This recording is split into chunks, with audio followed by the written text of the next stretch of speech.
This week, the campus hosted many events for We Matter Week. And the 12-foot-tall skeleton story continues. It's looking more like fall in the Valparaiso area with those beautiful fall colors coming out, but those fall-like temperatures will not be arriving here till later this week. We have that and more. This edition of 15 News at 5 starts right now.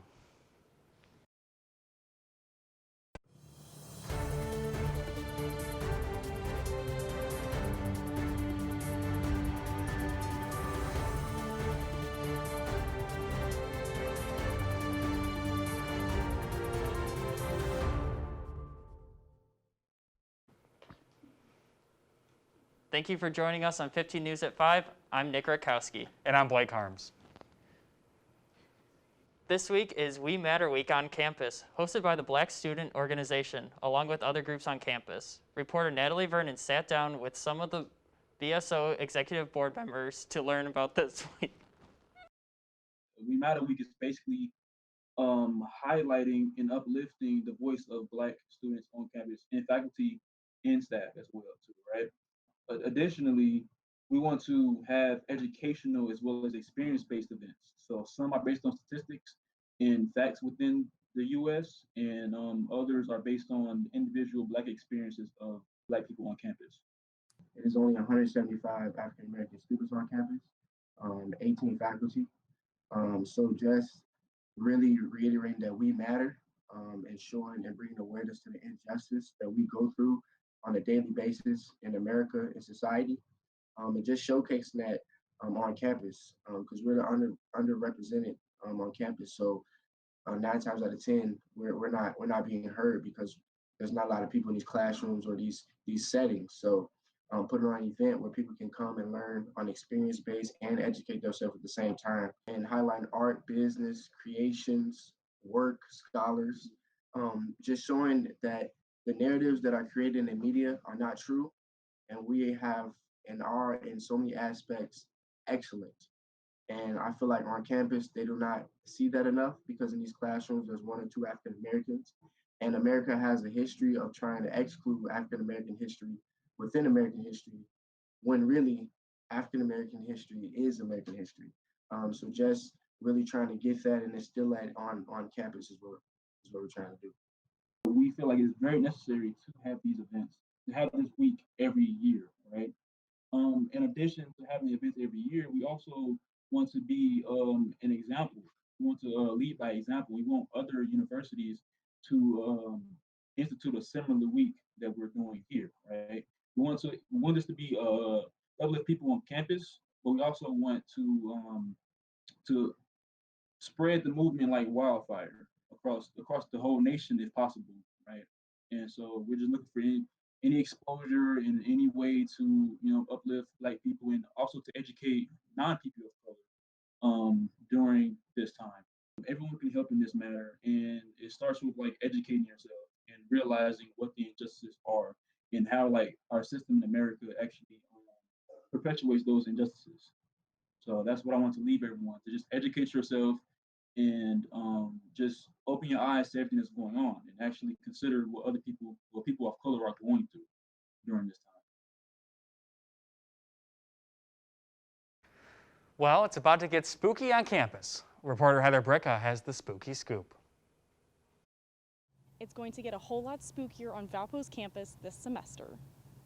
Thanks to Jacob Wiegand, he is going to be bringing a 12-foot skeleton from Home Depot to the East Quad. Leaned over to my roommate and said, wouldn't it be funny if we just decided to put a giant skeleton in the middle of campus out of nowhere? It'd be great if it just showed up. Jacob and a friend were joking about how it would be a fun idea to bring a skeleton on campus to boost morale. Now that just might become a reality after Senate unanimously passed it to have it funded through the discretionary funds. I am ecstatic. I mean, after Senate passed the other day, I was just giddy. However, there are more hurdles to overcome before this can happen. For stock, as far as that's concerned, the next step will be to contact Home Depot at a corporate level. I've already been in contact with a number of local Home Depots, and they've all given me the same rundown of we're out of stock, we don't know when we'll be back in stock. And so for simplicity's sake, I think going straight to the source and asking whether or not they will actually have it in stock again is really the next step. Jacob said he just wanted something fun for our students to look forward to. So we started to take a look at what campus life has been like this year with COVID restrictions. And students are kind of missing spectacles on campus. We don't have sporting events, and so you're missing that like coming together for unity and community. And we're missing things like the tree lighting ceremony because we just won't be here. And so we're hoping that if the skeleton does go up, that gives kind of a unifying experience to campus, at least for this semester. In the next couple of weeks, you might just see this 12-foot tall skeleton on campus on the East Quad on your way to class. Reporting live for VUTV, I'm Heather Bricka. All Valparaiso University students are required to have received the flu vaccine by October 12th this year. The flu vaccine is extremely important this year because of the ongoing COVID-19 pandemic. Hospitals across the country are overwhelmed dealing with the coronavirus. There's concern with the medical community about a flu outbreak stretching healthcare resources because of the pandemic. The flu season starts in October and can last through April. Peak season for the flu between the months of December and February. The flu vaccine requires your likelihood of catching the flu, being hospitalized and suffering serious complications. Washing your hands, social distancing, and wearing a mask can prevent you from catching these infections. There is still time for students to get the flu vaccine. If you need to get one, call the Valparaiso University Student Health Center to schedule an appointment at 219-464-5060 or schedule an appointment with a healthcare provider or national pharmacy. The Institute for Leadership and Service has announced its Fall 2020 Pathways to Purpose speakers.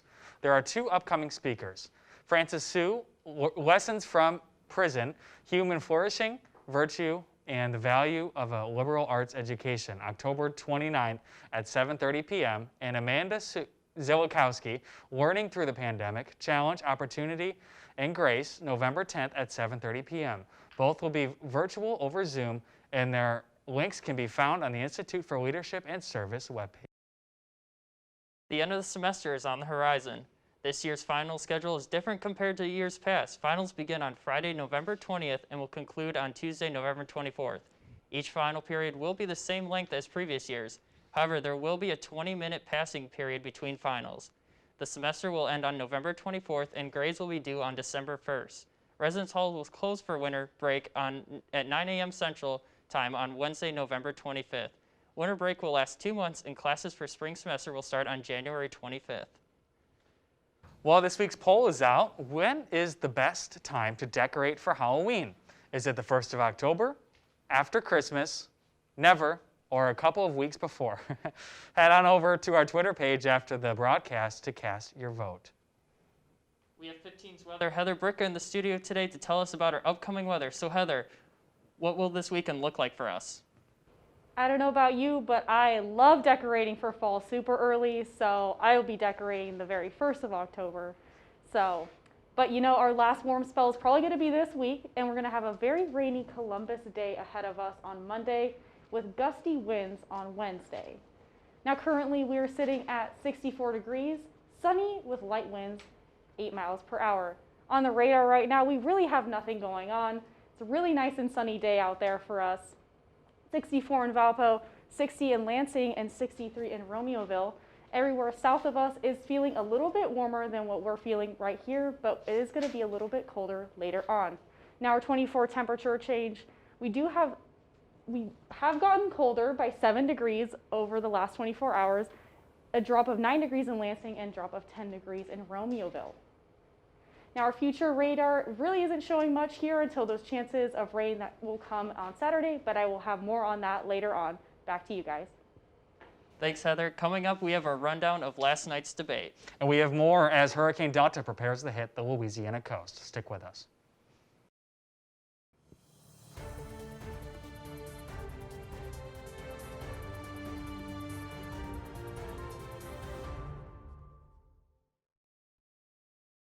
The first and only vice presidential debate of 2020 is in the books. This particular debate, talking taking a bigger role than in previous elections given the health and age of both presidential candidates, particularly as President Trump continues to recover from the coronavirus. Camelia Bernal in Salt Lake City has the key takeaways from last night's showdown between Vice President Mike Pence and Democratic Senator Kamala Harris. Though a notably more civil and substantive affair than last week's presidential debate, the face-off between vice presidential candidates Mike Pence and Kamala Harris was still contentious. He interrupted me, and I'd like to just finish. The candidates pulling no punches on key issues like climate change, foreign relations, and health care. If you love someone who has a pre-existing condition, Thank they're you, Senator coming Harris. for you. Obamacare was a disaster. But from the start, the plexiglass barrier highlighted a huge issue of the campaign, COVID-19. Harris zeroing in on the pandemic's impact. 210,000 dead people in our country. Over 7 million people who have contracted this disease. 1 in 5 businesses closed. And challenging Pence on the strategy going forward. Today, they still don't have a plan. They still don't have a plan. Well, Joe Biden does. Pence, however, echoing President Donald Trump's narrative of success. He suspended all travel from China. That decision alone by President Trump bought us invaluable time. As the coronavirus looms over the election, the Commission on Presidential Debates announcing Thursday that the second presidential debate slated for next week in Miami will now be virtual. The Biden campaign agreeing to the change, but President Trump is telling Fox News he will not participate. I'm not going to waste my time on a virtual debate. That's not what debating's all about. In Salt Lake City, I'm Camila Bernal.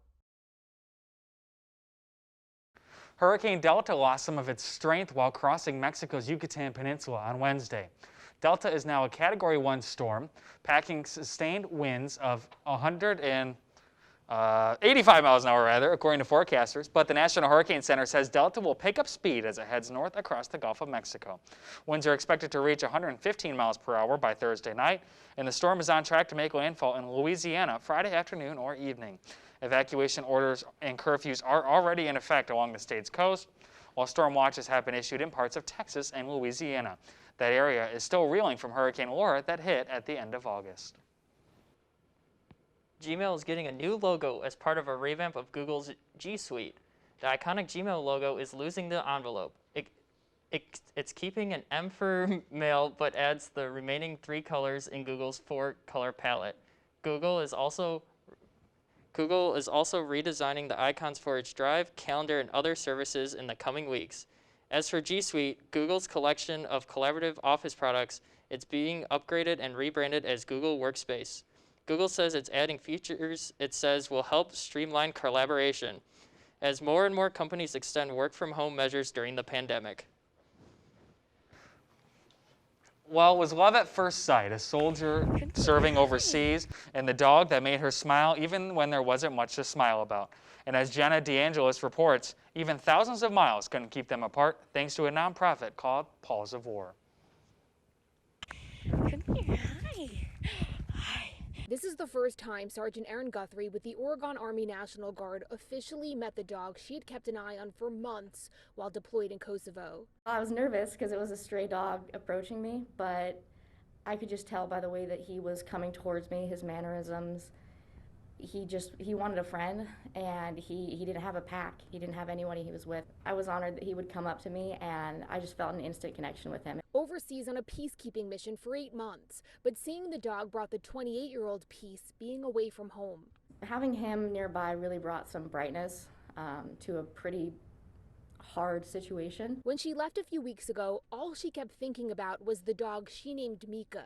I actually started looking for a dog when I was in quarantine on my way home, and I looked for a few days and I was like, I just want that dog. Coming across Long Island-based Paws of War, which through its War-Torn Pups program raised over $6,000 to get Mika safely to the U.S. and reunited with its owner. But there's a lot of obstacles. There's a lot of paperwork. There's quarantine process that goes into this, but we feel it's all worth it. And with all the bad going on in this world, this is something that we can give back to do a little good. the dog wagging its tail, finding the comfort of a friend from thousands of miles away in her arms, which is home. I was nervous that he wouldn't recognize me, but the fact that he pulls into me just the same way, and he recognizes me, he knows me, and that's an amazing feeling. The dog's name, Mika, is short for a word that means friendship or brotherhood in Albanian, a language spoken in Kosovo. Erin certainly found that with her furry friend. Since 2013, more than 100 animals have been brought back by Paws of War. Coming up after the break, Heather Bricka will have your full forecast. And we'll take a look at this past week's Crusader sports. Stick with us.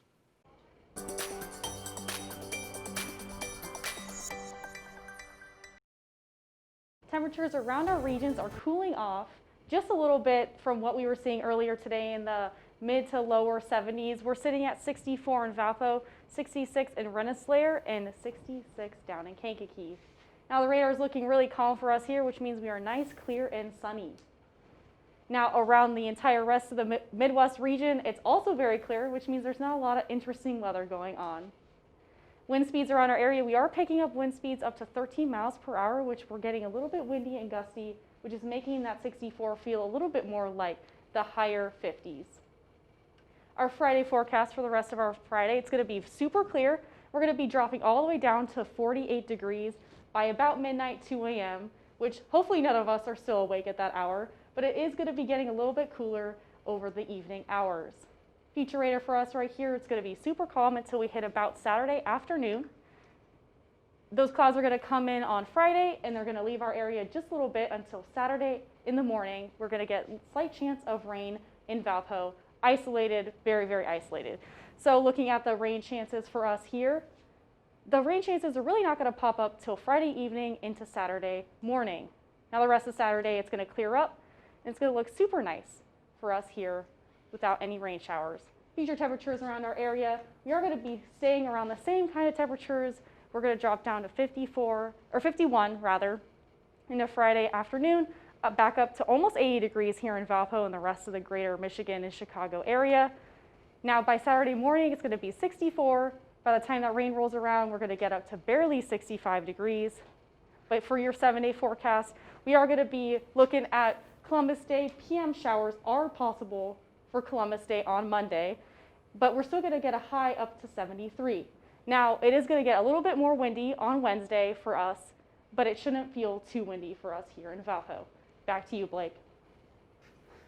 All right, thank you, Heather. After the break, we'll have a recap of this past week's Crusader and national sports. Stick with us.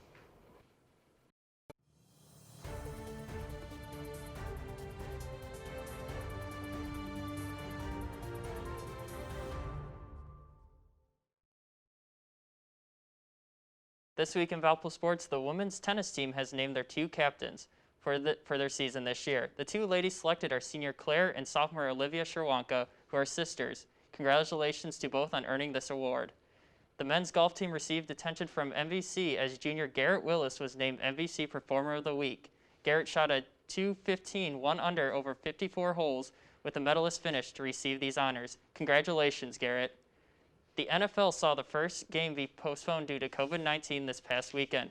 The game between the Pittsburgh Steelers and Tennessee Titans was postponed due to many personnel and players testing positive for the virus. The game has since been rescheduled for Week 7. Another game was also postponed. This one was between New England Patriots and Kansas City Chiefs, as the Patriots starting quarterback Cam Newton tested positive for COVID-19 early in the week. Luckily, no other players tested positive on the team. The game was moved from Sunday to Monday night so extra testing could happen. The NBA had Game 4 of the finals Tuesday night with the Los Angeles Lakers looking to rebound from a loss. A back-and-forth battle would show the Lakers to pull away late with a 102-96 win to take a 3-1 series lead over the Miami Heat. And finally, NASCAR was at Talladega this past Sunday, and like always, it did not disappoint. 13 cautions took place over the course of the race, including at the end where there were 3 overtime tries. The finish was a nail-biter as coming out of turn 4, Matt DiBenedetto tried to hold off a pack of cars coming.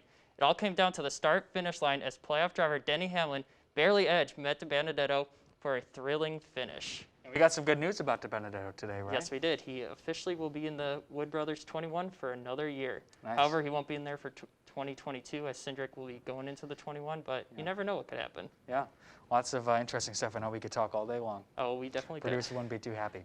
All right, thank you, Nick. After the break, Heather will have a final look at your weather. Really nice weekend ahead of us. We're going to see a high of 80 on Friday, plenty of sun through Saturday and Sunday. Probably our last high around mid to high 70s on this Sunday before fall-like temperatures really come around. Columbus Day, we might see some rain, but overall, great weekend ahead of us. All right, you like to hear it. Well, Heather, I have a question for you. This one came in from a viewer. How old is too old to dress up for Halloween? You know, I think it's almost around the age of probably 25 when you're post-college and you should be like kind of more of an adult. Yeah, I don't know. I think Nick probably disagrees with that. Well, what if you like have a kid by that point? Then you're gonna want to dress up with your kid, and then it's just. Assuming you want kids, never I too mean, old. like, you know. It's never too old to dress up. It's Halloween. It's Yeah. fun. Yeah, but I think there is a line, you know. I don't think so. I mean, Blake wants to dress up well. until, you know. Feels like we're having another debate here tonight. All right, well, if you have a question for us, send it our way on Facebook or Twitter, and we just might answer it or debate about it. You can send screenshots of forums, questions you've been asked, or questions that you have for yourself. From all of us at VUTV, thank you so much for joining, and we'll see you next Thursday on 15 News.